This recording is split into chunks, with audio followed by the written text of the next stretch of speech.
Hey, what's going on? This is the Stickbow Chronicles Unplugged edition, COVID relief. I don't know what you're going to call it. If you're not aware, we were doing some live stuff on Facebook and YouTube, and just to give you all something to listen to while you're stuck at home. Yeah, I've just been dumping the raw audio. So this is Randy Cooling. I tried to get Denny Sturgis on at the same time, but he was doing something better, like turkey hunting. So yeah, we're over on Facebook Live. That's why you'll hear some interaction with the audience there on Facebook, putting up questions. I've done it over on YouTube. I'm going to try to do more. Kind of got the wheels turning. Got some ideas. So this is not a edited version. This is just raw audio, so just throwing it out there. Take it for what it's worth. If you don't like it, if you don't think the quality's good, ask for your money back. I hope you guys were all safe and sane. I hope you can. If your moronic politicians have disallowed you from going out and pursuing game and fish, well, then vote their butts out come November, huh? Don't have a short-term memory. Yeah, send them back. Send them to the unemployment line. They'll be fine. I'm sure they'll be fine. So, anyways, yeah, done with the lip flapping. Randy Cooling, Roger out. I got to say, you've been the fastest one to get on. I'm a quick learner. Yeah.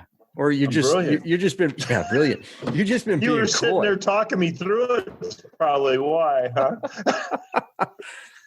No, my computer wasn't working. I started it up and it was locked up, and I spent 20 minutes getting it to load up. I thought, oh no, that figures. I'll tell you what. When I did this with Zernzak the other night, it was so funny. Those guys are really techie. Oh, yeah, I'm sure. And he's like, he just couldn't, it wouldn't work. And then finally he was really frustrated. He said, I just spent $1,000 on this new computer. And it was for the push. It was $1,000 computer for push. And I said, well, man, I hate to break it to you, but this was really just a Trojan horse that the Stickbow Chronicles just installed on your computer now to get into all your trad gangs. Yeah, it was funny. I saw you with a push T-shirt on this afternoon. Oh, you still got it on? Oh, yeah. They got good T-shirts. Oh, I just ordered some. Did you? The same kind Black Widow gets. Yeah, I just ordered some for Safari Tuff. I got a new logo coming out. Do you really? Yeah. Just nice. I don't know, more up to date or something. Maybe you call it. Yeah, people dig T-shirts. See, I didn't put this on. What are we going to be on? Facebook or? Yeah. Yeah. Yeah, I don't know if I stayed after the YouTube thing, which I don't, we would have more interaction. So I just get a lot of interaction on Facebook because I don't do much on YouTube. I really, really tried to get somebody about a year ago to do a bunch of YouTube stuff and kind of combine us, but I just couldn't find the right person. Yeah, I wish I knew more about this kind of stuff. I just know enough kind of to get me by. At work, I got to get into all different kinds of stuff with a laptop, and troubleshoot elevators and stuff like that. But yeah, we're almost live here. I've got to when we go live, I'll tell you. Okay, here we are. Yeah, it says live up here. It's red.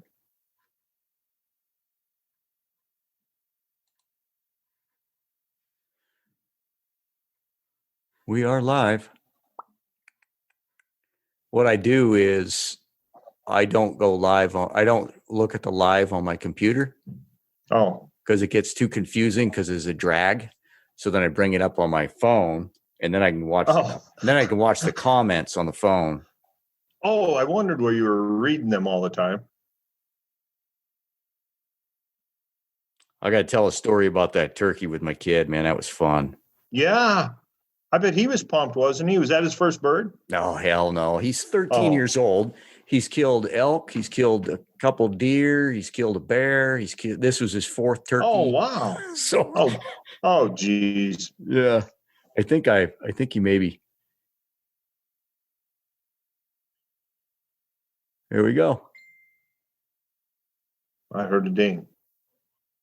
That was just somebody else. Dadgummit. So what'd you do today? I killed time.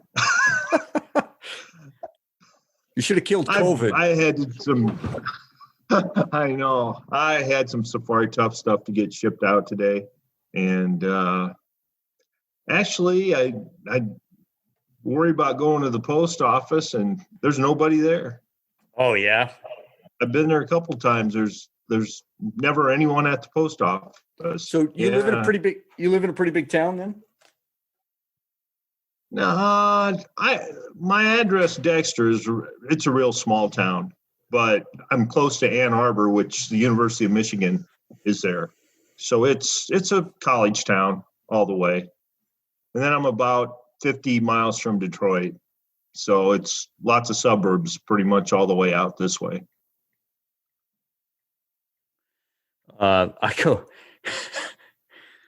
get so frustrated anymore when I go to town. I don't go to town much, but friggin' California plates and Washington, and it's like, jeez. Yeah. California. Yeah, I got to tell the story here about. So me and the kid, I've been wanting to. Our bird numbers have been down for several years. I don't know why. Probably not killing enough coyotes. So there was a really cool spot. It's kind of an easy hike, a couple miles in. It's actually right where I whitetail hunt, where I was telling you I was whitetail hunting. Oh yeah. So me and the kid went in there last night and put the tent up, and I've got, the little packable wood stove. So it was really about a camping trip for him. Right. And I wasn't sure there was going to be many birds in there. So we get the tent set up, and once in a while, we hear a gobble, and it's probably 6 o'clock at night. It gets dark about 8. So we side hill up onto this rock where you can look up in this valley. It's a pretty timbered valley. And the birds start roosting, and they're gobbling, and there's 5 to 8 gobblers in this basin. And we're just, so the kid's having fun. He's hitting the slate call, and they're gobbling. And so in the morning, Denny, I think Denny's just getting back from turkey hunting, Brian. We're hoping to get him on. So anyways, we laid there in bed all night listening to them birds, and then get up in this morning, and I could hear them fly down. We weren't out of the tent early enough. Hear them fly down. So we grab our stuff, and we go right back to the same spot we were calling them. And I was just going to try to get an idea where they were flown down to. And so I hit the slate really easy, and bam, this turkey gobbles in the wide open 60 yards from us. And he's a big boss, Tom. Oh, wow. So, yeah, and we were right next to a big boulder, and fortunately the kid had bent down to tie his shoe, so he was out of sight. And so I lowered myself behind the boulder, and I looked at him like, dude, they're right there. And there ended up being 5 toms in that group, and I only saw one hen, and it took us probably 6, 7, 8 minutes to finally get a shot at one. And he shoots it, and I grabbed the gun from him, and I said, run over there and get him. His legs were shaking so bad he almost fell down. He stops halfway to spit, and I think he was kind of dry heaving throat because he was like, oh my Lord. So yeah, we get the bird, and we're go back to camp and have hot cocoa, and get the fire going in the tent. It was just perfect. It's awesome. How far was that shot? probably 25, 28 yards, somewhere in there. Nice. Yeah. That Nice. big boss. With a 12 gauge or? Yeah. 12 gauge with some kind of turkey load. Yeah, it was just perfect. And then we let him settle down and let him settle down. And then he, to his credit, behind the boulder, he was arguing with me. Dad, you shoot him with your bow. You shoot him with your bow. I'm like, bud, just get her done, Yeah, good stuff. So then he was calling for me later, and I think they busted us then. They were a little spooked by then. Yeah. If you're like me, I get so excited. I've taken my nephews on some bow hunts, and I started taking him when he was 15. And the first one, I took him down to Arizona to hunt coos deer, and I'm sitting in a blind with him, and they're really sharp, and you want to aim low on them because when you shoot, they're just out of the way in no time. And so I'm telling him where to aim and that. And we're sitting there, and he starts to draw up, and the deer heard us or something, and looked back towards the blind, and I'm going, wait. And he's sitting there, and he's sitting at full draw, and he goes, and the deer puts his head back down, and he goes, now, Uncle Randy, and I go, knit. I just get knit, and the arrow's off. And he actually the deer ducked, and he shot him in the spine, knocked him right down. And I grabbed my bow, and I'm tearing ass out of there because you never know. I've seen deer get back up and run. Yeah. And I'm telling him, come on, Dalton. And I'm out of there, and I'm running up to the deer, and I see its back's totally, he cut right through it. They're not that big. Coos deer, they're real small. Probably wasn't using his wiki. No, I wouldn't let him do that. He actually, you know what? I think he did it with a stinger or a buzz cut. That Magnus, I think he might have done it. He might have done it with a buzz cut. I had some of those. I shot a blacktail with those. But anyway, he runs up, and now he's so excited, and we're standing in the deer. The deer's back's broken, and I see it's not going anywhere. I said, shoot him again, Dalton. And he draws up, and he's aiming at it. Now, we're standing right next to it, and he's just aiming at it. And I said, shoot it, Dalton. And he goes, why? Where do I aim? And I said, the same place when you were going to kill him before. And then he shot him and right through the lungs, but he was just so pumped in that I couldn't believe it. He shot on that hunt. He shot a Cotamundi and a javelina and that coos deer on that hunt. He had a great really? Wow. Yeah. Little kid was a killer. Then we're flying home. We're sitting in the airport. We flew down to Tucson. We're sitting in the airport, and he goes, Uncle Randy, I sure like to travel and hunt like this. It's a lot of fun.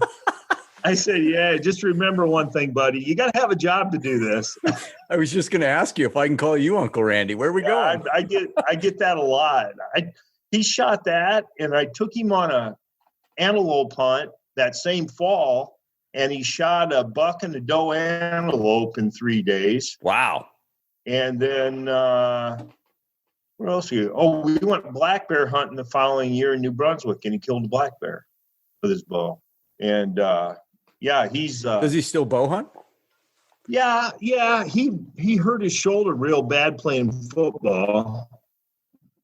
And then he hurt it real bad, had surgery, and before it healed, he rolled a car out the country in a ditch, and tore it up again. So he actually just kind of got back to shooting last year. But his younger brother, who I didn't think could ever hunt, started hunting and really got into it and killed his first deer with the bow last year.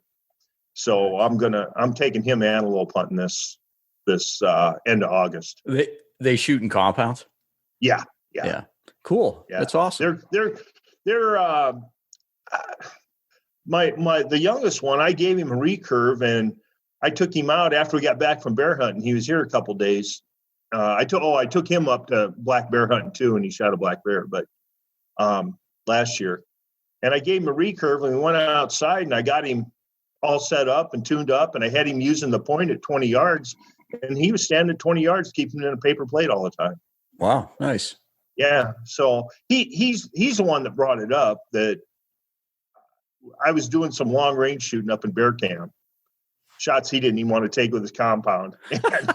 And I think he got thinking about it, that maybe it's not so bad shooting one that you can reach out there and touch him. But yes, David, I did actually kind of get a nap, sort of. And Blaine Swanson wants to know if what plans you have for hunts for this year, and if you don't want to bring them up because it's sore memories. Oh my God, we had a Texas hunt canceled a few weeks ago, and I was supposed to leave for polar bear hunting a couple Wednesday, just this last Wednesday, and that's out. Hopefully, they're getting that all rescheduled for next year. And then I'm supposed to go up black bear hunting in Alberta the end of May, but I don't know. I know Denny was taking his wife and going to Australia in June, and they've already canceled that. Australians did. They've stopped all hunting in Australia right now. See, I don't get that. I mean, Alaska stopped all hunting. I don't either. Where's the safest place to be but out by yourself in the woods, But, well, didn't Alaska go back and I think residents can hunt? Yeah, just residents. Yeah, but there's a big rebellion there, and I think they let the residents hunt. But Washington residents can't even hunt. So, like turkey hunting, bear hunting, that makes no sense at all. Do they even understand what hunting is? I mean, seriously, there's no chance. I get that you yeah. I mean, this has got to be the. Well, hey, our Texas hunt was canceled. Denny was driving to my house on Friday night. We had a flight the next morning down to San Antonio, and he was driving to my house and almost here from his house. It's about an hour and a half away. And the rancher, the guy that runs the ranch, called us and said the owner just called him and doesn't want us coming down there. The only two people who are going to be on this thousands of acres was Denny and I and a cook.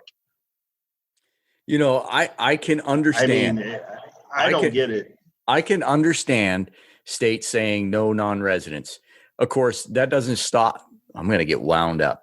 As I told you before we got on here, go to the grocery store. And apparently it's the only place Californians can buy groceries because holy crap, but the thought process behind not letting people in your own state, I mean, it's not like even fishing, right? So you could get some like people in groups fishing. But yeah, to go turkey hunting or bear hunting, man, these politicians or whoever's making the policy is just they're showing their stupidity. And I will say, Kevin just brought up Kevin Barr, and it said due to our outcry, sportsmen, they backtracked and allowed residents to spring bear hunt. It doesn't help me and Brian out, but it's a start. Yeah, that was actually a good example of sportsmen like pounding on the door going, hey, up in Alaska. Yeah. No, it's terrible. And then Denny and I are going Dall sheep hunting in Alaska, August. So we're hoping that there's no problems there. Well, and Brian Burkhart he actually made a comment. Didn't you work for the governor's election team, Randy? Didn't you? Talking to me?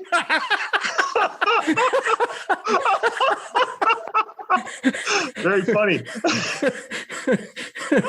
Yeah, that's good. Caught me napping there. That was no, I might have dressed that up. He said, doesn't Randy like the governor of Michigan? Oh, yeah. That's like, yeah. No, we don't go too political. All right. I don't anywhere because it's that's funny. It never comes out good usually. No. And I don't know if Colorado too, supposed to go to Colorado. I'm going to Colorado elk hunting in September, and then I just found out we drew our Montana licenses for elk for the Missouri breaks. So I know I'll be going there in October. So you've got potentially Dall sheep in Alaska in August. Yeah.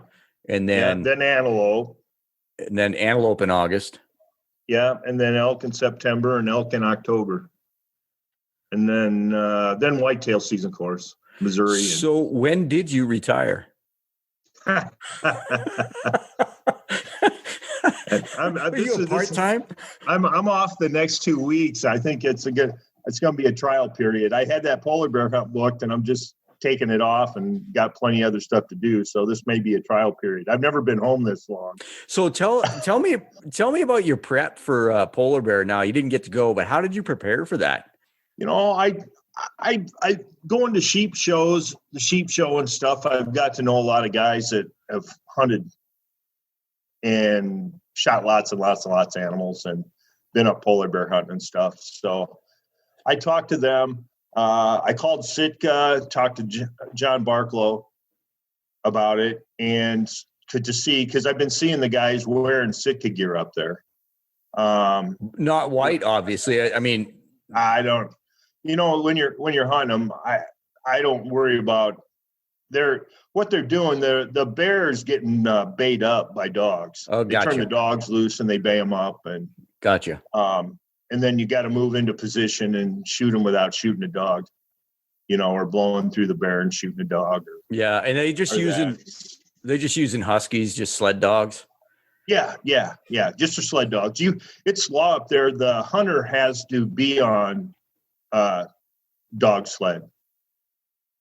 You can have snowmobiles, but you can't. The hunter has to be on a dog sled when you're hunting polar bears. Pulled by dogs. I can't be pulled by dogs. And I got to be on a sled pulled by dogs when we're hunting.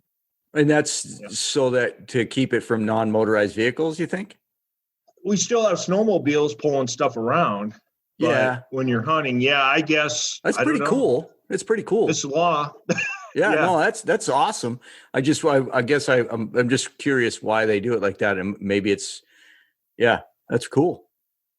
And I bought what I consider the best clothing I could. I got some Baffin boots that are supposed to be rated to 60 below or something. And I had a custom, the sleeping bag was the biggest deal because I have a hard time finding one that'll go over my shoulders. And I was needing to bring a 40 below bag. So, I had a place, they're actually out in Washington, Nunatak. Have you heard of them? Mm-mm. They're out in Washington. The guy makes custom sleeping bags. And he made me two different bags. He made me a down bag that sleeps to 20 degrees or 0, I believe it is. And then he made me another bag to go over it that's synthetic. So I actually was going to have two bags to layer with. I've got it. So comments are flying through. I don't want to miss them.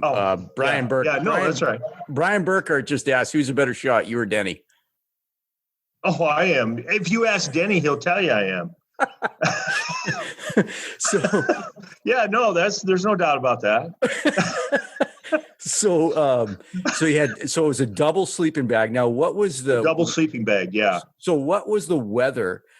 What did they tell you to prepare for? Was it actually 40 below or? Yeah. Well, I think the time I'm going, and I picked later for a couple reasons, but one was I was hoping it was going to be warmer, and shouldn't have been any worse than 25 below 0. Wow. So, which it sounds cold. The guys tell me you get used to it after you're up there. A couple of days, you kind of get more acclimated to it. What about gloves? What was your plan there? I had some Sitka gloves, some big Sitka gloves. I was going to add liners into them. Yeah. I got a pair of mittens and a pair of gloves that are real big and bulky, and then I was going to put liners in them too. These other Sitka lighter gloves. I had to have a face mask and goggles. And then I got other down stuff to put under the coat. I got the Blizzard. The clothing I got from Sitka was, I believe, the Blizzard is what it was called. That model, the bibs and the parka. And then I have, of course, there are other stuff to put underneath. Their puffy coats and stuff like that. I was going to take to layer with. Okay, so now talk about your bow and arrow setup. Shooting basically it's the same setup I always use. So what's that now? No, I was just gonna say. So like if this is trad gang, there'd be a thread. Is 35 pounds enough for polar bear? Oh yeah, here we go. Yeah. It probably is actually, but no. Well, I just bumped up to 64 pounds. I've been shooting 57. I shoot a Black Widow PMA, and I shoot Black Eagle X Impacts with Valkyrie heads on them, Jagger heads on them. X Impacts, is that the same? Is that a micro? Yeah, it's a micro. Yeah. Oh, that's what I'm shooting. It's the lighter weight. It's the lighter weight one. I always get confused. That's actually what I shoot, I think. No, maybe I shoot deep impact. I shoot deep impact. You might shoot deep impacts. Yeah. They're heavier. Deep impacts are. Yeah. You're an ultralight overdraw guy, aren't you? Yeah, my arrows weigh 494. Only the old people will remember overdraws. Oh yeah. Hey, Black Widow. You probably don't even know. Black Widow made a recurve with an overdraw built right on it. A metal handle, molded magnesium metal handled recurve that had an overdraw on it. Actually, it was kind of a underdraw. The grip stuck out in front of the riser, and the bow sat clear back towards you. Oh, so when you were held it and you were actually drawing it way, probably, I don't know, maybe 6-8 inches back, the bow sat behind where the grip. Wow. So when you drew back, the limbs and everything were back where the arrow was too, but you still had this extension out in front of you where you grip the bow. They should bring that back. Yeah. Yeah, that wasn't that great of an idea, I think. Or they still. I wonder so that was probably late 80s into the 90s. Yeah, probably then. I shot metal handled Black Widows. They had an HF model and an HS model. And the HF was a longer handled metal riser, and then the HS was a real short metal riser. I think are they aluminum? Cast aluminum, maybe? Magnesium? No. I know a friend of mine, the HF we called a skeleton handle because it had big cutouts in it and stuff. And a friend of mine, his cracked, and he had it welded up with aluminum. Can you imagine though? Imagine thanks, buddy. If you made them out of magnesium, it'd be like a survival thing where you could just shave a little off the edge. Yeah. Fire starter. Yeah. Great idea. Always thinking. Yeah, that's me. Always thinking. Yes, that's so. Did they push it back till next year? Then I haven't heard a word. I was told they were trying to get everything rescheduled and pushed to next year and let us all keep the same dates we booked and that. But I don't know. I don't know for sure what's going on. They were hoping to still get 1 or 2 hunters up there this year in May, but they can only hunt so late because the ice starts cracking and that. So it don't bother you, does it? Sissies. I'm not worried about being out on a floater. Just wear those things around your neck with the spikes, like ice fishermen do in case you fall in. Not a big deal. And then, you could decoy seals. I think that'd be the way to go, right? You could have a seal decoy, drag it across the ice. I never thought of that. Well, that's me. Make it like you're dragging grease for black bears. Yeah, I'm a thinker. I'm a forward thinker here. Kevin Barr says, long-time listener, first-time caller. That's a good one. That's a good one. So what do you got coming down the pike new with Safari Tuff? I got some things. I got a tab I'm working on that I'm hoping to get out by this summer. I have a 2-arrow bow quiver that I'm getting very close on. That is mainly, I designed it. I've been using one that I built for the last couple of years, and what it's for is to complement the Arrowmaster. And it's so lightweight that your bow stays tuned if you have nowhere, with that light of a quiver on there, and that it's like shooting your bow without a quiver or with those arrows in. Your bow doesn't get out of tune. Yeah. Using it like you would a full bow quiver. If you have 8 arrows in a regular bow quiver, as you take weight out, the arrows will shoot weaker and weaker. Technically, it's not.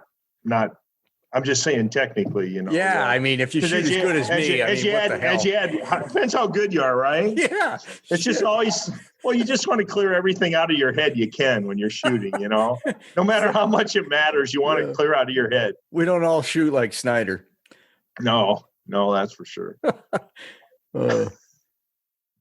Brian Burkhardt says, did you hear about the seal that walked into a club? Wah, wah, wah.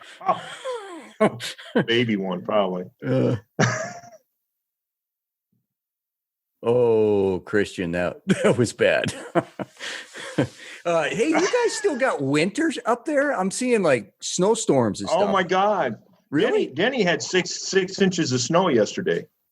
We got all his snow, but it was warm enough. His came overnight. By the time it got up to my house, it was warm and pretty much all melted. We didn't get that much accumulation. Well, how far apart you guys? How far apart you guys? Denny's 75 miles southwest of me. Yeah. I've been seeing all these photos or all these pictures of snow and people turkey hunting in snow, and I'm like, man. A buddy of mine I posted on Instagram today. He shot a really good bird this morning, and I was surprised I didn't see any snow in the picture. Maybe it was last year's. He was recycling. No, I don't think he did it. I trust him. I should go back. It's probably like the same picture from the last 4 years. Well, that was my buddy. He used to carry the same scorecard, 3D shoot to 3D shoot. Oh, my God. There you go. What are you drinking? Apple juice. Uh-huh. Yeah. Is it? Apple juice. Yeah. I'm just coming off nights. I have to self-medicate to get back to sleep. Oh, is it? Coming off. So, yeah, it's so I get off Friday morning, and the kid's like, Dad, are we going backpacking? I'm like, throwing stuff into my backpack. Yeah, that was kind of brutal, but it was nice. Oh, man, it was so nice being out last night. Just quiet. I figured we'd hear coyotes or deer blowing or something. But, it was quiet. After the turkeys shut up, it was quiet last night. Yeah, I've been chomping at the bit so bad to go hunting. I've thought about just taking a pack and going out and hiking through some of this big state ground and maybe spending a night or something. Well, that wouldn't. You'd have to ask your governor, wouldn't you? Go out hunting, huh? You'd have to ask your governor. You'd have to ask your governor, wouldn't you? Oh, yeah. I'll probably get a ticket for being by myself. Somebody told me the other day 2 guys in a boat got written warnings for being in a boat out on a lake. I don't know who that in Idaho. I don't know if that was in Michigan. There's a lot of states that are like this right now, though, too. Iowa's locked down pretty good, I know, talking to my brother. Well, my county makes the national news for, marches for rights, and our sheriff and state representative is raising hell. I don't always agree with them, but they're raising hell about this lockdown, and nobody's locking me down. It was a suggestion. I don't get too wound up about it. I mean, when they write me a ticket, it would be different. Yeah. And there's plenty, just like in Michigan, it's real bad over in the Detroit area. I mean, real bad. And we're 50 miles from there, it could easily, but it's getting better. The University of Michigan Hospital thought they were going to be filled up with overflow COVID patients, and they never did get totally filled. But they've stopped all surgeries for the last month and that too. They've done a lot to keep people out of the hospital also. Yeah, you mean bad as far as the number of cases, right? Cases and people dying. Yeah. Dying. Jim Eckhout. We're like fourth in the nation. Wow. Jim Eckhout, I don't know. I talked to him a couple of weeks ago, and he knew 2 people that he had worked with that had passed away, actually. Yeah. I mean, but it's just like anything else, you just, for some reason, I don't know. Governments always seem to blanket everything when they do something. They can't, because up in the peninsula, northern Michigan, there's hardly anybody up there. Brian Burkhart running around. He's probably a carrier. Denny's a house builder.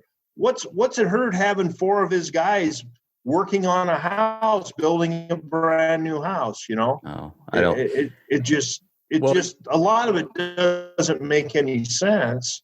And it does in some places. It absolutely does. And I was telling somebody today that, all right, they've done it. They've done this. They've taught everybody what to do. People are going to use if they threw a switch and said, okay, it's all off tomorrow, people aren't just going to go back to normal. They're going to still be careful. If it's bad in their area, they're going to use restraint about where they're going, and they're going to be careful, and they're not going to be hugging everybody at Menards and stuff like that. It's just, I think it's in everybody's heads enough now that it's not necessary to have a big tight hold on everything. I like a month and a half ago, 2 months, I don't remember when it started to get serious in Idaho, when they started to lock Idaho down, or just before that, it dawned on me that there's only 2 ways this would end. And understand that this was a thought process a month and a half ago. It was either going to be you didn't do enough or you did too much. No matter what you did, you're going to be wrong. Though. So here we are. You're absolutely right. Yeah, here we are. You did too much. We still have cases just south of me rising every day. I don't know, it's like 4 straight days of new cases. So it's the 5 northern counties. There's only 50 something cases, but every day there's new cases the last 4 days. So I don't know. It's we'll pretty get through it here. It's pretty hard not to. Yeah, it's pretty hard not to social distance here. And hey, if you eat pickled eggs, nobody's going to get freaking close to you anyways. Yeah, exactly. God. Yeah. I wouldn't do that.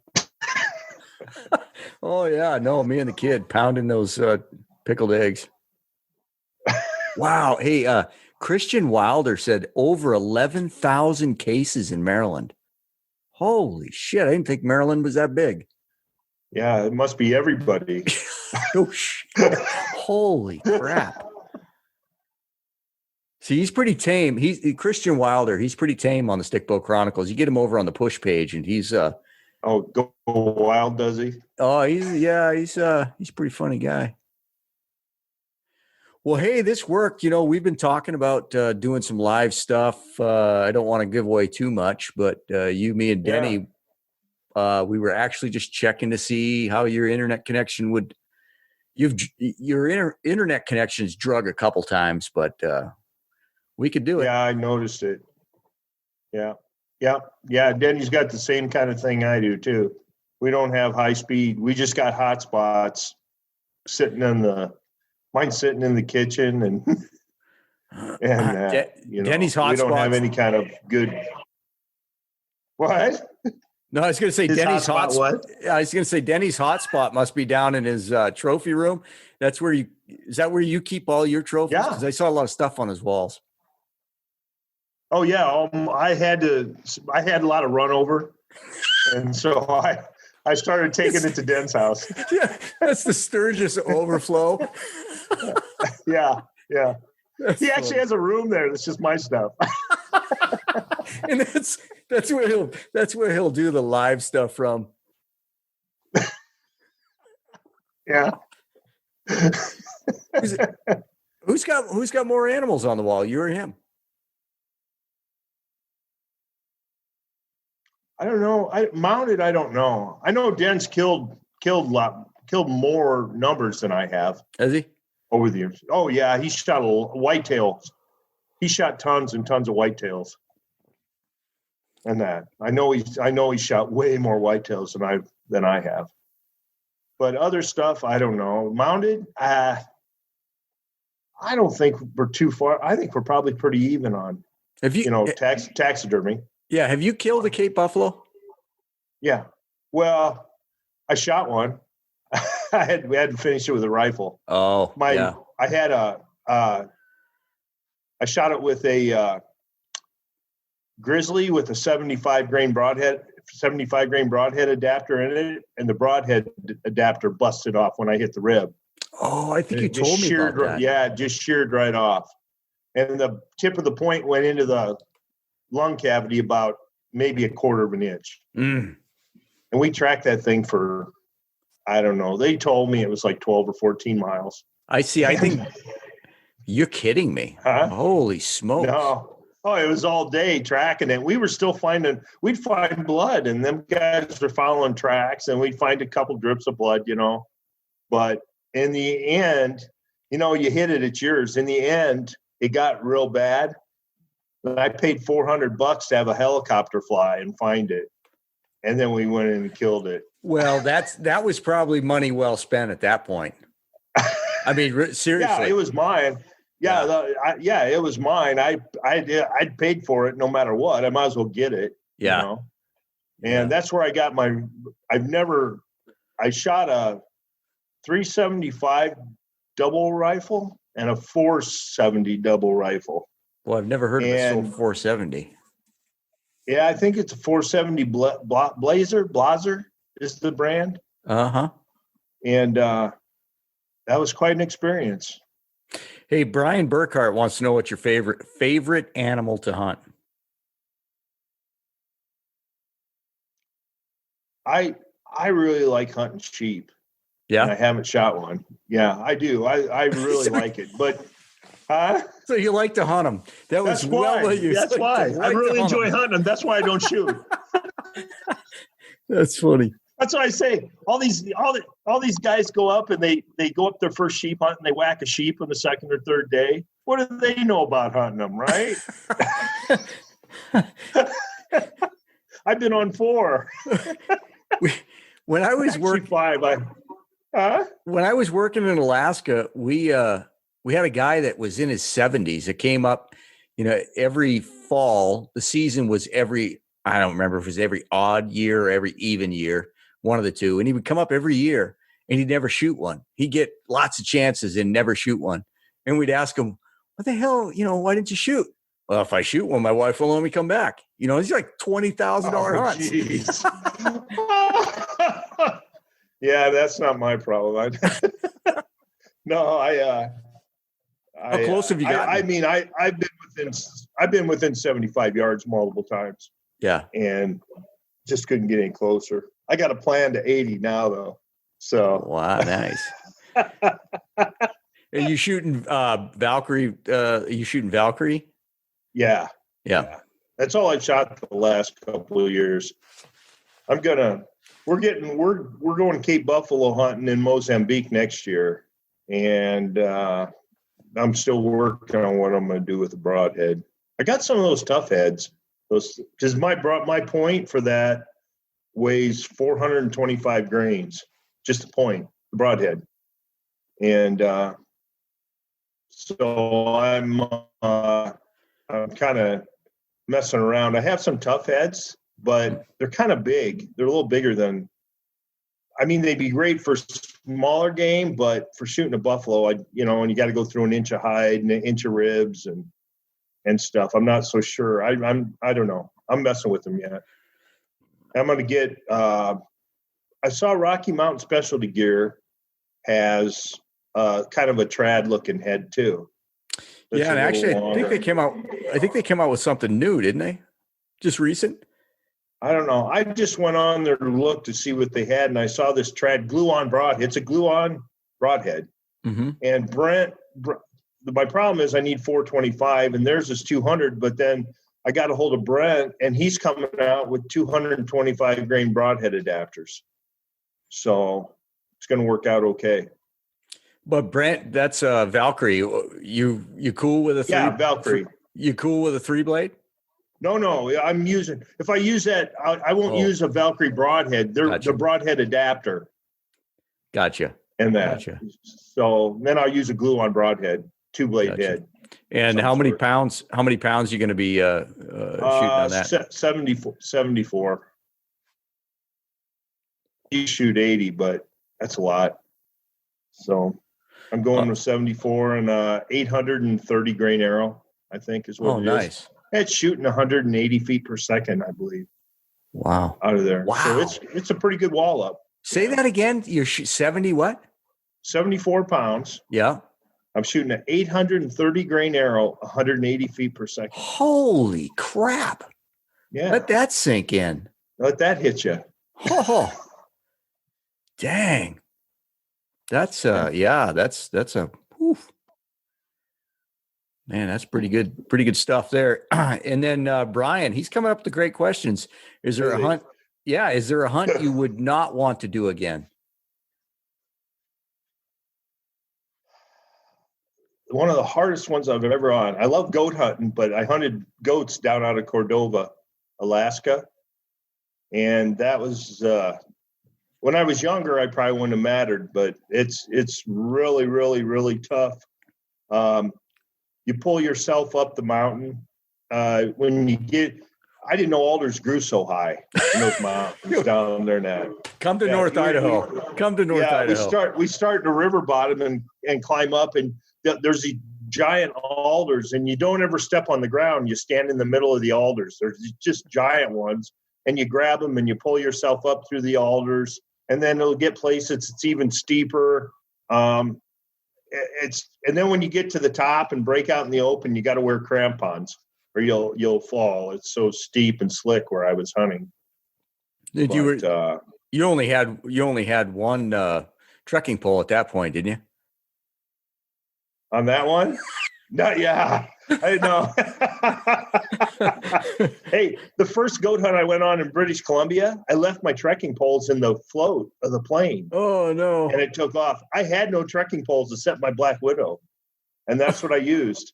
I wore the rubber tip off the bottom, and I took the one off the top and put it on the bottom end before I got back.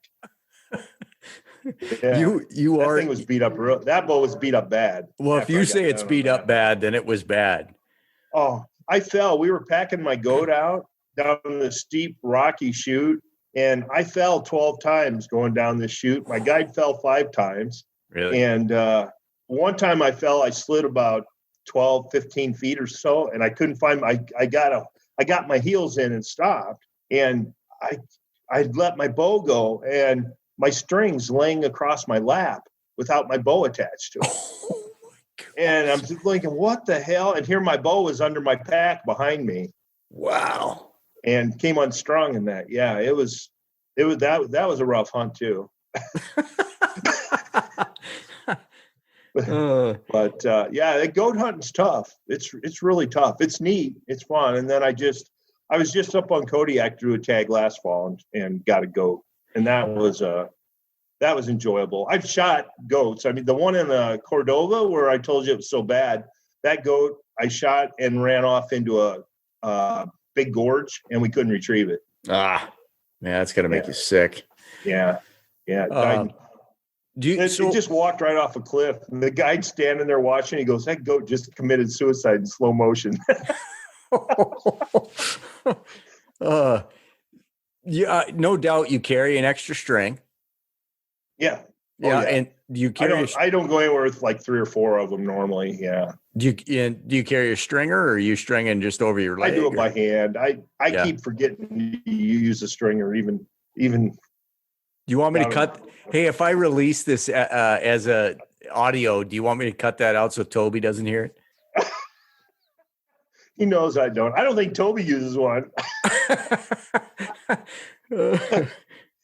No, I've been stringing the 80 pounder or the 70 pound. When I get up over 70, I got to use a stringer. It's just, but the one I'm shooting now and then lower 64 and down, I put the tip in the arch of my foot and pull the handle and push on the top limb. Yeah. Wow. String them up. I've had some bad results from that too. I really recommend not doing that. I've had it slip off twice. Once when my hand was numb and the tip hit me in the chin and split my chin open. And I can't believe I'm still doing it because the last time it slipped, it come up and hit me in the eye. And my eye went to immediately watery, and I couldn't see. And I thought I popped it. Oh my God. And I ran up, I was down in the basement and I ran upstairs. I was running up to the bathroom to get a mirror and I'm come barreling upstairs. And my wife goes, "What's wrong? What's wrong?" I go, "I really, really effed up bad this time." And I went in the bathroom, I got my hand over my eye and I pull it away and I look and my eye's still there in one piece. And I thought, dang. Oh, thank God. And then my sight started coming back. I've got a lot of people that, that get started in traditional archery, and I'm showing them how to string a bow with a stringer. Yeah. And with a stringer, when you look and you pull that up and you slide the string over the nock and then you release, if that string lets go, bam, it's right there. Oh, I always tell people immediately turn it around. So don't just turn it around so that if the string breaks, it's going down, and then check to make sure the string's in the groove. Yeah, no, it's I don't know why I still do it. I do it. You get complacent. Say, I'll just do it this one time, one more time. Okay. But I do look away from it once I get it pushing the string up and get it on, I look away and then let pressure off. But we got some questions here that are gonna. Brian Burkhart ought to be a co-host. He should. Ought to be a host. Anyways, what brought you the closest to death? Not closest to blindness, but closest to death. What hunt has brought you closest to death? I don't know. I never look at anything as being. That's a good question.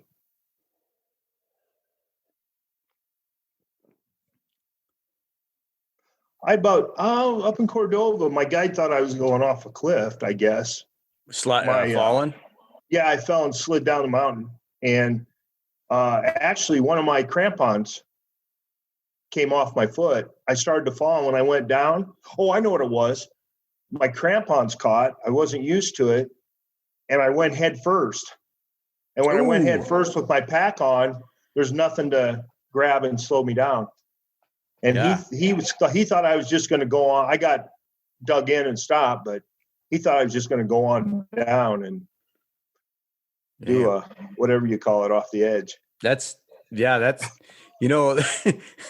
I wasn't that close to the edge. I got stopped. It just looked bad for a little bit, Well, it's tough to get a tip from a guy that just went off a 1,000-foot cliff. Not that it's ever happened to me, but it worries. I never thought about that. Worry about. I don't want my client. Wonder where my money was. I don't want my client getting 8. He hasn't tipped me yet. Yeah. I mean, I've been. Probably the closest sort of being to things that. I shot a brown bear. I had a brown bear at 10 yards. I ended up shooting it at 20. I had a grizzly bear. I shot it at 25 yards coming out. And I don't get spooked. Everybody always says, Arch, doesn't that scare you and that? And I said, I'm not afraid of them. I have a hell of a lot of respect, though. Yeah. Yeah.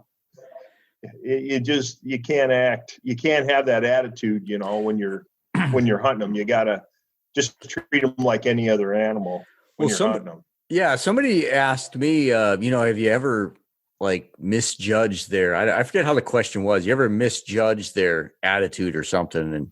And I was like, I never felt in danger, but there is a level of awareness that you have never experienced.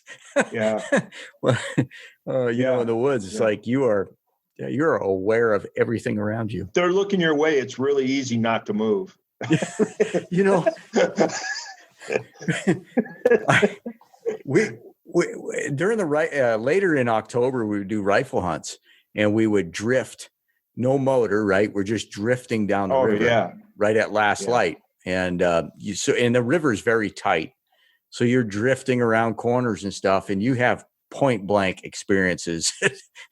Like I said, you're. Oh yeah. I hunted brown bears up out of Sitka, and you wore chest waders and you walked in the river and you hiked up the river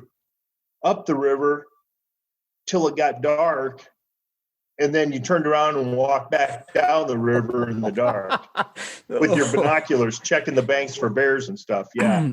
Well, we hunted right in the rivers. Well, these boats really weren't made for drifting. We were using like 16 or 8. I think they were 16-foot modified John boats with an outboard with a jet on it. So we would run up the river, and then right before dark, we would just kick off, no motor, and just with a paddle, just direct. And it's a very, it's all cottonwood. And it's very, it's the channel is always changing. And so, you know what it's like when you're using your binos right at dusk.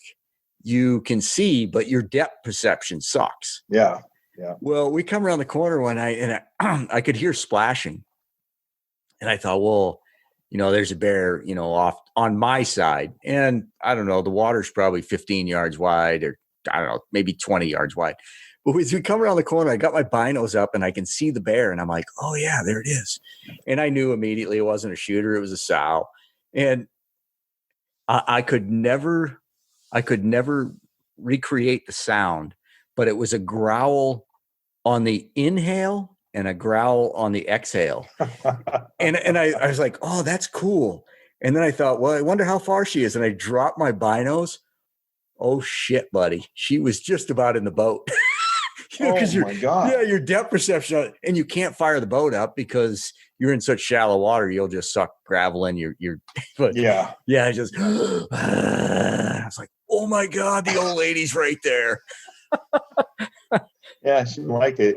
That's good stuff. Oh geez. How about is there a hunt that's your bucket list that you haven't done yet? That's Kevin Barr. There's stuff I'd like to hunt that I probably never will get to because it's just got so outrageous, and that's stone sheep and desert sheep. The price has got so outrageous on it that unless I can draw a desert tag for Arizona or Utah or that, I probably will never hunt desert sheep. Let me ask you a really dumb question. It's like 60. What's that? Is desert sheep and California bighorn the same thing? No. Okay. California bighorns are more like a regular bighorn. Yeah. Okay. Or like just a Rocky Mountain bighorn. But no, desert sheep are different. Yeah. And then stone sheep, those you got to get in Canada. And those stone sheep hunts are running about 42, 45 now. For stones. Deserts are running around 60, 65. Oh my gosh. Yeah. Wow. I got to say, those stone sheep, those capes are beautiful. Absolutely. Oh, they are. If you can get stunning. A good dark one, yeah. Oh, absolutely. I've actually looked at trying to book a place because it's a stone. If it has, like, there's dolls that just have little black spots on them. They're considered a fanon. For record book scoring purposes, they're a stone. Oh, really? Because they got to be pure white to be a doll. Yeah. So there's places where there's fanon sheep that you can buy at doll sheep prices. And if you can get a fanon, you can count it as a stone. I got a really good question coming up here. I really enjoyed that question. But how about before we get there, I don't want to miss this one. Have you ever hunted bighorn? Straight up bighorn sheep? Rocky Mountain shot a bighorn in Wyoming. I hunted 17 days with my recurve. And I got close and got winded. I had a grizzly bear chase one off I was sitting on. And after 17 days, I had 1 day left. And that tag is 23 years to draw that tag. And I shot an animal with a rifle for the first time in my life. I shot a really good one at 525 yards. Oof. And that was the first time I ever shot a rifle. Would you do it again? I have it mounted. It's beautiful, but every time I walk by it, every time I see it, it bugs me that I shot it with a gun. Yeah. I don't care what other guys do. You know that. Yeah. It's just, I'm just that way about it. No, you know? I understand completely. And because there's nothing wrong with doing with a gun. It's a lot of money. I mean, I paid for 2 hunts to hunt 17 days too. Wow. And I would have had to pay I could have maybe paid for a third hunt if he could have fit me in, paid for another hunt, big orange sheep hunt to go do it. I decided I was just going to get, where we were was a long, long ways in and stuff. And I told the guy when we got in there, I said, I'm not coming out of here without a sheep. And I had 1 day left on that hunt. And so I just shot it. Nice. I like this question right here. So if you had to pick your last hunt, what would it be? That's Kurt Candy. Oh, wow.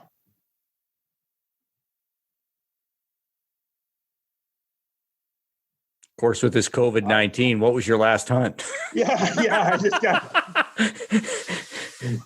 yeah. It might've been over. It might've been the turkey hunt.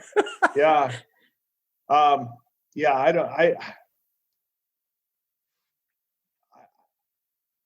don't know.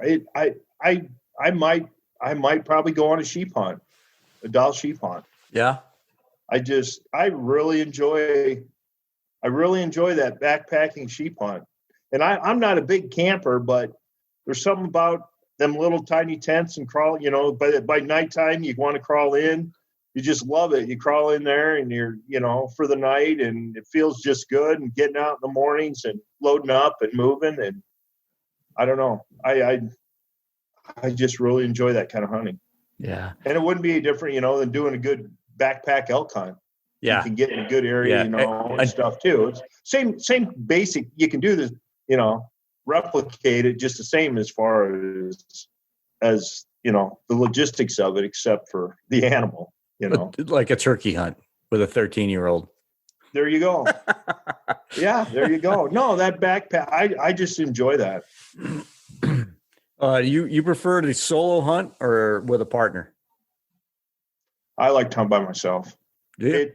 Yeah. Elk hunting, I absolutely prefer hunting by myself. And Boy, that's tough. Elk hunting by yourself's tough. I know, but whole call. That's the whole thing, though. It seems like everybody I've ever hunted with, I'm always the caller. I hear you there, buddy. I hear you there. So I've called in and made it work plenty of times with elk. I can call them in and get them in close. What's your favorite call sequence for bulls? So how do you? What's your favorite way to work one? What's when it happens? The first thing I do is if I don't have to call, I won't. Yeah. If I get a bull screaming, I'm not going to call. I'm going to try to get it as close as possible to him. If you got him constantly going, or every so often they screams, I'm going to move in. I'm not going to call. Yeah. I do call to locate them, hopefully get them going. I'm not big on cow calling. I've never had much luck doing that as far as getting one to come in close. Mm-hmm. Some of that, I don't know if it's because because you see guys do it all the time in that, but sometimes I think it depends where you're hunting, how pressured they are. Yeah. And, I'm sure for every time I say a cow call didn't work on public high pressured land, I didn't have much luck with it. I'm sure there's going to be somebody telling me I called one in with a cow call and killed it, Yeah. But, I mean, I've had luck. I've had them scream, I have had some luck. I've never got one into where I killed it with a cow call, though. My big thing, I started hunting elk in 1981 when I just used my voice for probably the first 15 years. And then you hit puberty? Yeah, exactly. It took me a while. And, I've had bulls 10 yards from me where I'd scream at them and they'd scream right back. And those are the ones I like. Those are the ones you're going to get to come in and get an opportunity at. Yeah. And so I'm never afraid of being too loud when I'm calling them or You call often? And I've done it so long that I can't really, and so many times that I can't really pinpoint what I do. I do a lot by feel, what it feels like at the time, and I always seem to have a lot better luck than the guys I'm hunting with as far as getting on elk. I am a walk till you find elk kind of guy. Mm-hmm. Never quit. I always want to know what's over the next ridge. I think to get on, because I think you can walk by them too, but I like to walk and call. Yeah. But not. I won't sit there and just blast, and then move. I just call a few times, trying to get something, and as a lot of times you got to really listen, because sometimes you'll just get like a little whine out of them too. You'll be blasting away, and you're just a real light. You don't know. I don't know what they're doing, if they're just, or what they're saying then, but that happens a lot too. You just get a little light whine. Have you ever heard that really quiet bugle? They're in close and it's just a. Have you ever heard that? Yeah, I've heard the short ones. Yeah, the short ones like that. Yeah, I have. And one thing I always do too, and it's probably common knowledge, but I imitate them. And that was the thing about using my voice. I was actually better with my voice.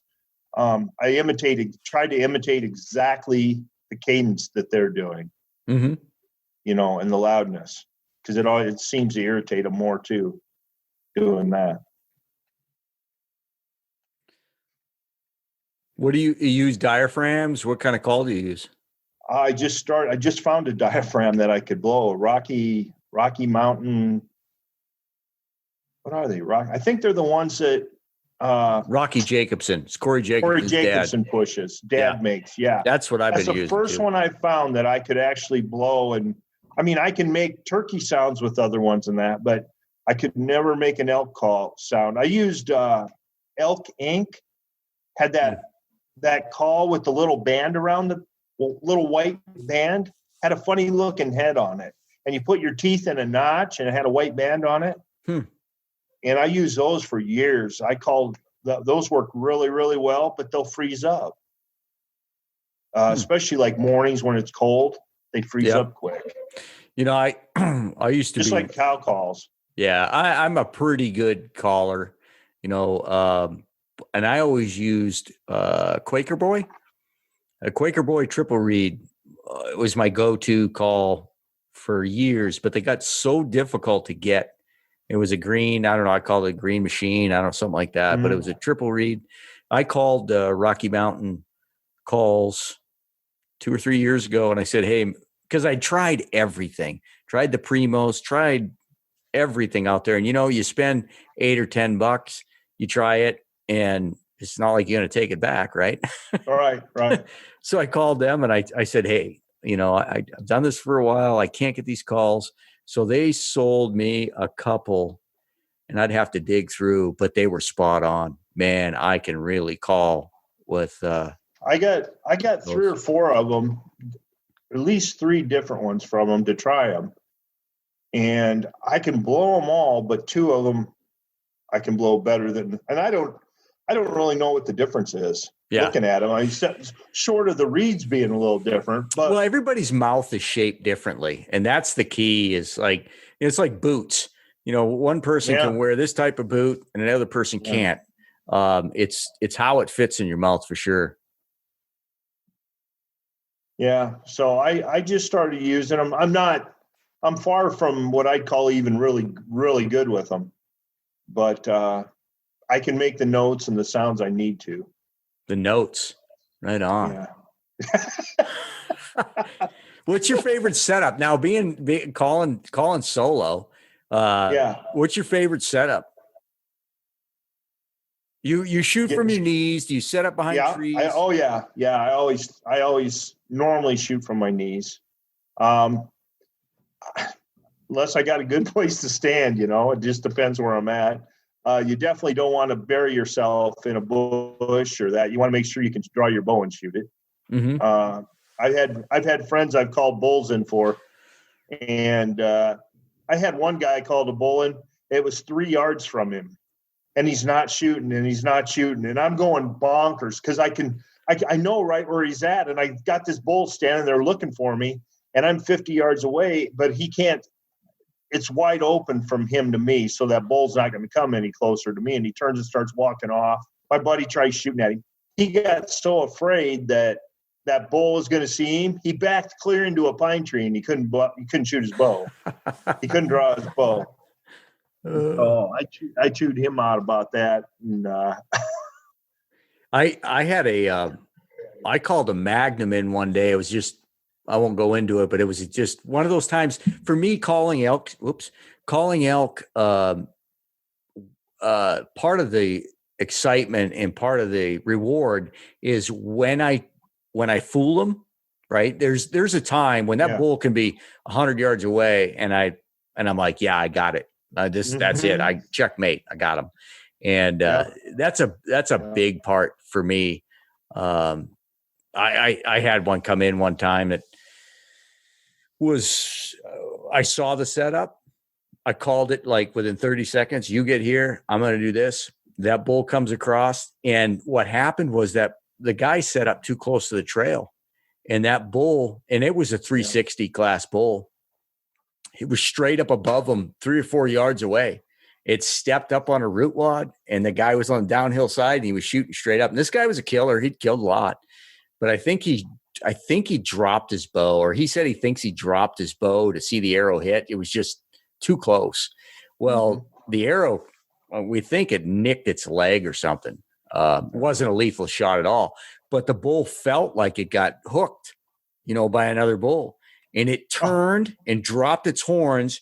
And I kid you not. Now, this guy, he was 10 years older than me, had killed a lot of stuff. And when I got down to him, his eyes were big, and it was the holy crap. My pants are full of poop right now. The dirt had been sunk in where the front feet had hit, just feet from this guy. It had whirled at him and dropped its horns and dove at him.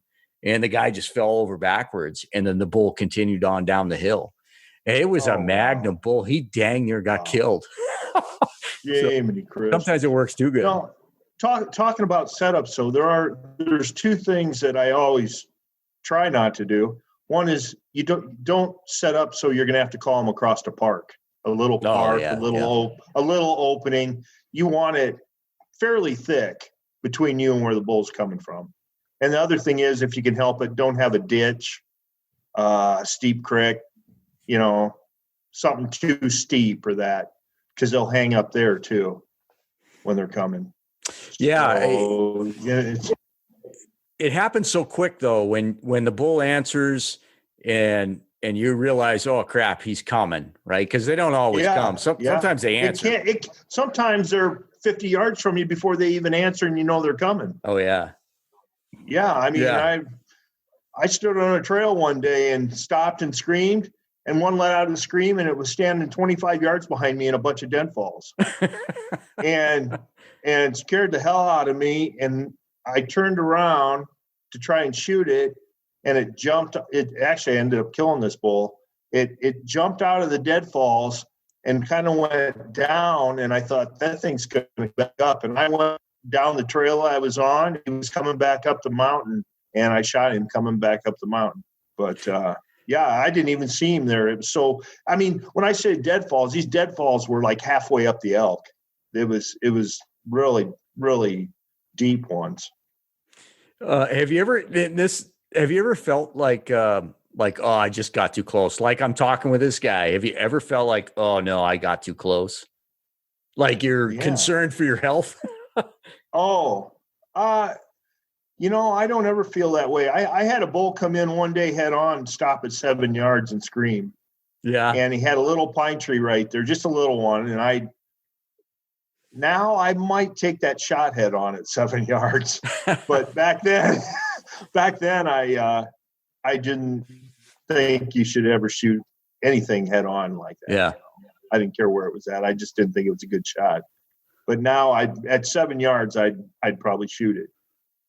But I don't like stuff that close. I much prefer it out at 20 yards is depending on the size of the animal too. But a turkey, I prefer it 12. Well, Hey, I'm not so worried about getting spurred by a turkey.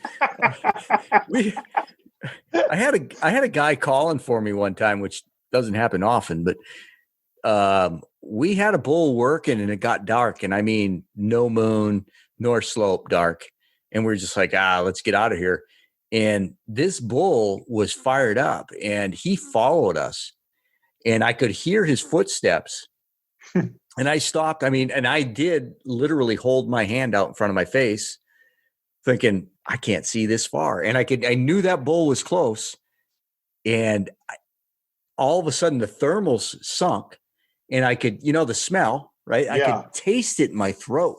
It was overpowering, and he bugles and he can't be feet from me. Oh my God. I mean to tell you, I freaking wrecked a pair of pants and underwear that day. I'm like screaming at this thing, like, get away from me. Yeah. Oh yeah. Well, he followed us the whole way out. Yeah, I had a young bull moose do that in Idaho. Sometimes if I see him, I'll screw with him and call him in, and then just let him walk on by. And I had this young bull I called in, and he walked right by me. Well, I had to go up through some dry brush, and he could hear me walking, and he started following me, and he was following me up the mountain and up the mountain and up the mountain, and he wouldn't quit following me. And I got behind a bush, and I let him walk up to me to where he was within. I could have poked him with my bow. And as soon as he got up there, I stood up and I go, would you just leave me alone? And his eyes got big, and he bailed out there. I'll tell you, those moose. That's what spooks me. Moose. Oh, really? Oh, yeah, man, I don't like moose. I called another one in. My buddy was that way. He says, that's close enough. He got to about 40 yards. He was coming, and he was hot. He was grunting and tearing stuff up. And my buddy's going, that's close enough. That's close enough. I said, he's not going to hurt you. And I kept calling, and he kept coming. Randy, I'm telling you, that's close enough. We were in a tree stand one night up in Alaska on a salmon river. And I had a bow hunter and a cow and two bulls got in the river, and the bulls were jockeying around, kind of fighting, and the cow was. It was quite a show. And the bear hunting was pretty slow. And of course, now you got 3 moose in the river just raising hell. And the hunter said, man, I love calling moose. Do you mind if I call them? And it was getting pretty dark. And I said, yeah, have at it. Well, he starts to grunt, and one of those bulls comes over, and he is pissed. And I looked at the guy, and I'm like, dude, how are we going to get out of this tree stand now? You didn't really think that through. So I had a guy that is coming up the river, is going to pick us up at dark.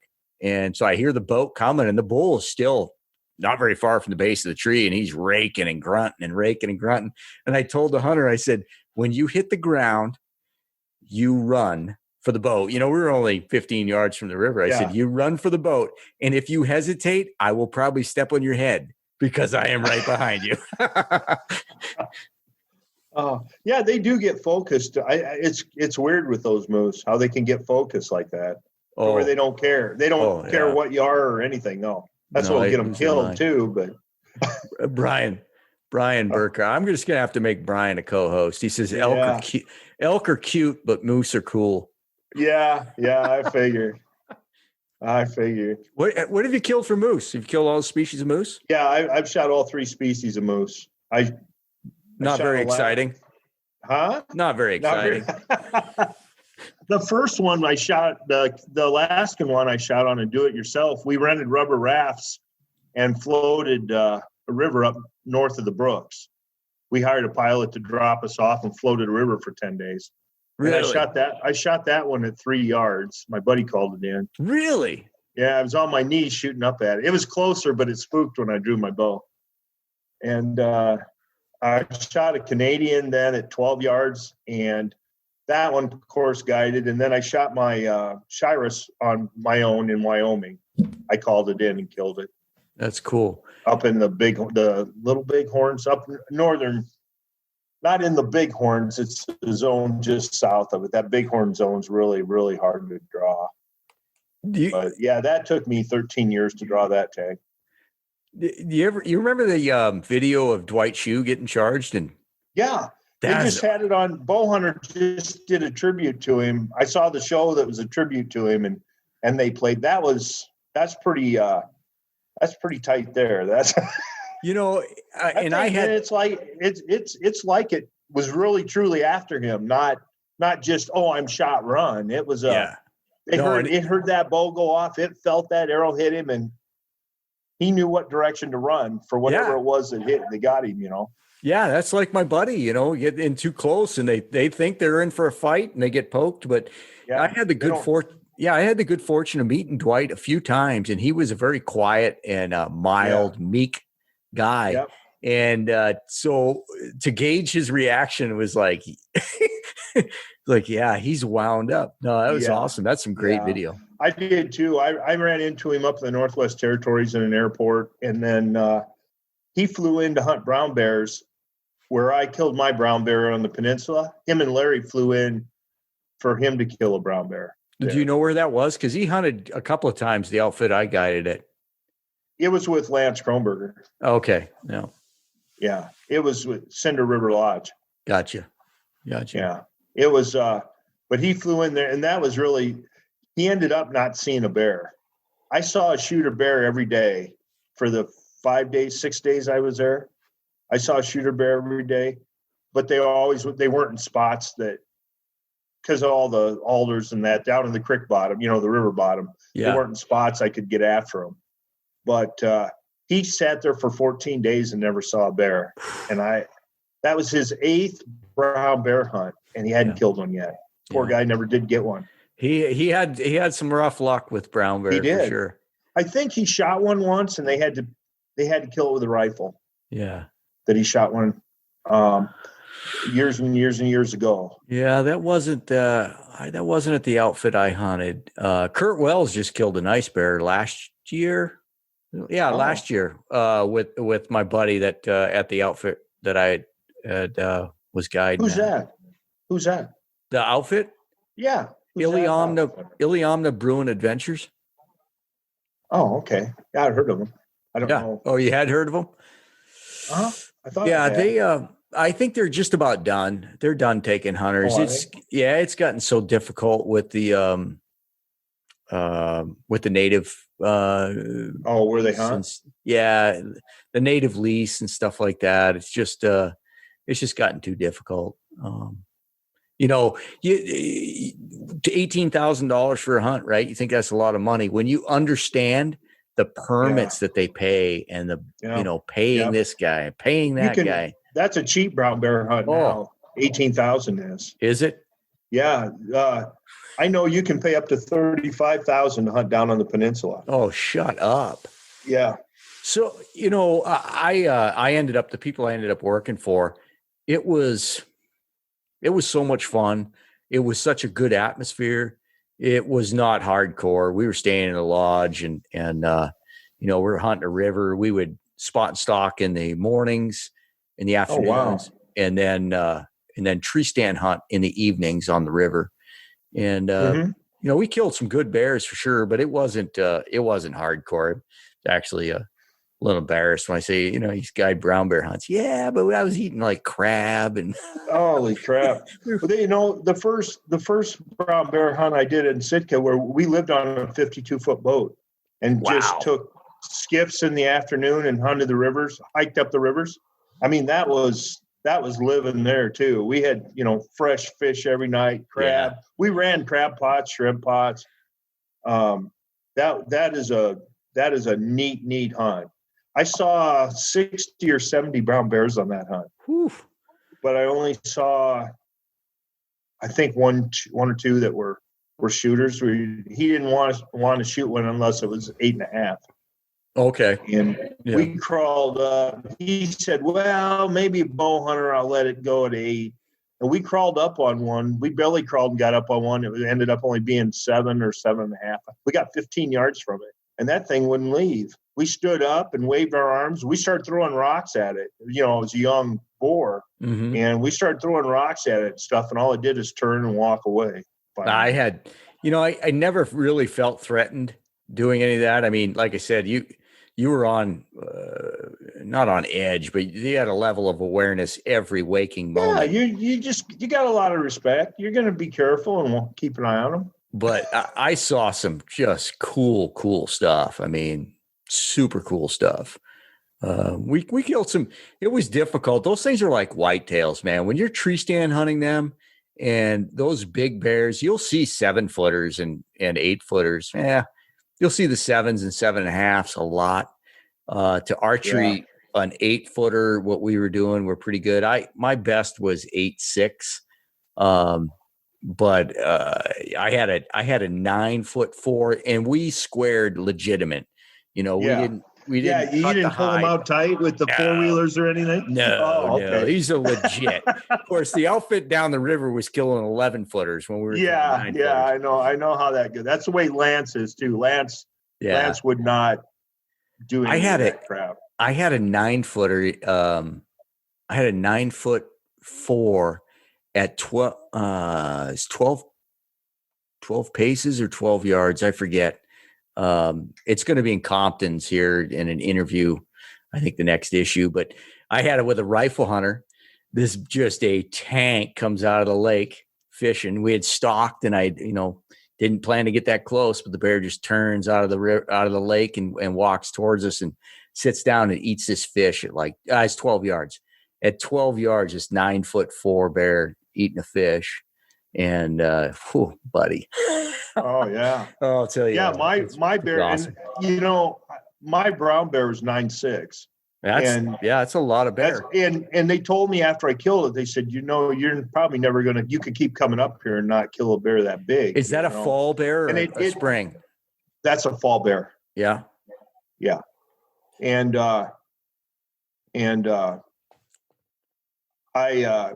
they it didn't really sink in what I had till after a week or two of being home and having it and stuff, exactly how, what I'd got done there. And my grizzly bear's 8 foot. That's a big grizzly. They both made Boone and Crockett for the scoring period, not all time, but just for that 2-year. Yeah. They run a 2-year scoring period. Did you you said Boone and Crockett for that? Yeah, Boone and Crockett. Wow. Yeah. That's nice. They're good bears. They're really, really good bears. They're neater than heck. Yeah, we didn't have big skulls where we were at. We make Pope and Young every time, but Boone and Crockett, we didn't. I don't know that we killed many Boone and Crockett. They just the genetics. Yeah, my brown bear was 26-1, and my grizzly bear's 23-6. Wow. It takes 24 for all time, I think, for grizzly bear. Yeah. Yeah, they're nice bears. It's neat hunting them. I mean, I'd love to hunt them more too, but it's a lot of money and got to put it towards other animals, Sure. that I don't have. Sure. Stuff that I don't have. Are you going to end up with your North American 28? No, I'll never. Because of the sheep? I'll never get those sheep. Yeah. I'm hoping I can get up to, I need a Thule elk yet. I need a barren ground caribou. Both, I need 4 sheep. So, and I'm still hunting dows. Technically, I'll have the bighorn if you look at it that way, but that wouldn't be with a bow kill, all of them with a bow. But it's just gotten too much money. Should we start a Randy Cooling GoFundMe? That's what I was just going to suggest. That I didn't know how to do it. I was hoping you could help me out. Oh, absolutely. Oh, you guys feeling sorry for me? We'll make a commercial. How hard I have it. Yeah, you don't know how hard I have it, right? I can run commercials on Instagram. Yeah, well, yeah. Please. You got to get the puppy dog eyes, Don't Yeah. don't Get film PETA, it at get PETA to help me make a commercial for everybody to try and feel sorry for me, right? Yeah, and don't film it at Denny Sturgis's. Yeah. Hey, did you see the commercial they have now where you can they're adopting polar bears out to people? Did you see that? Shut up. I'm not kidding you. There's a commercial running on TV now. They're adopting polar bears out to help the polar bears from becoming extinct. It's just pitiful how they're playing on people. Yeah, that's a whole nother topic. That's a whole you don't hear much about from the vegan crowd right now with COVID-19, do you? No, you don't. I don't know. I don't know. I get tired of it. You see, you already got a sponsor. Chris. Oh, I do? Yeah, Christy Burkhardt? Yeah. No, Christy. Yeah. Oh. Burkhardt wants to be a sponsor. Who does? Brian Burkhardt. No. Christy Witt. Oh, all right. Yeah. How much to be a sponsor?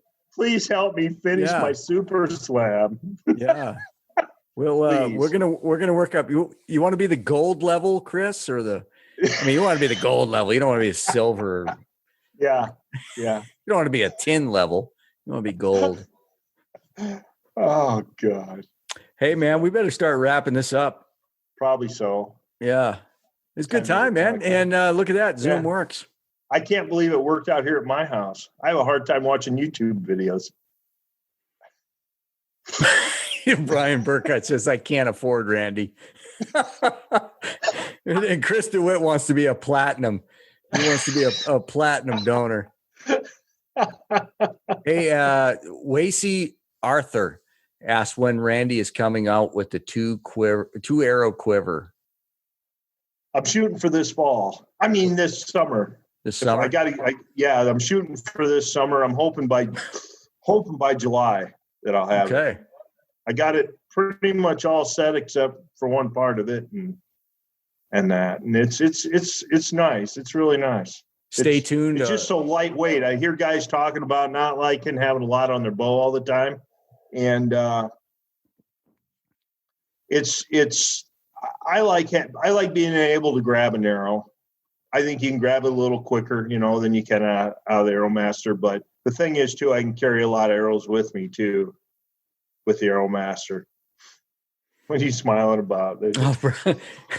Kevin Barr says, Brian can't sponsor you. He's living on a fixed income now. Oh.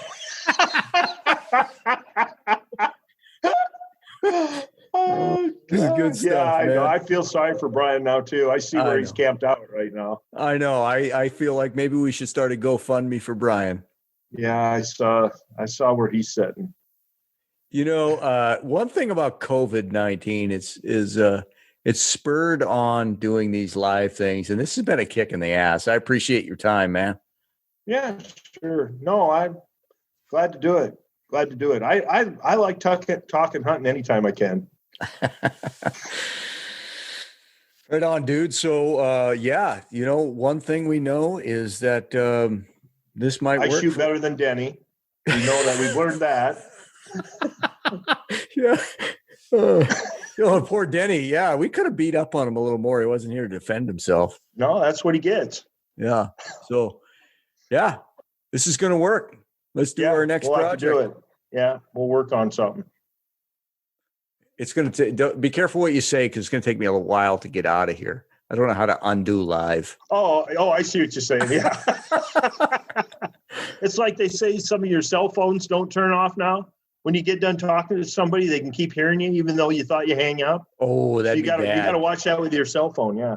That'd be bad. Man, I'm tired of talking to that jackwagon. Yeah, exactly. That's what I say after I get a phone with Aaron all the time. That freaking guy. Oh, shoot. All right, buddy. You have a good evening, man. Yeah, you too. Take care. You bet. See ya. Bye-bye.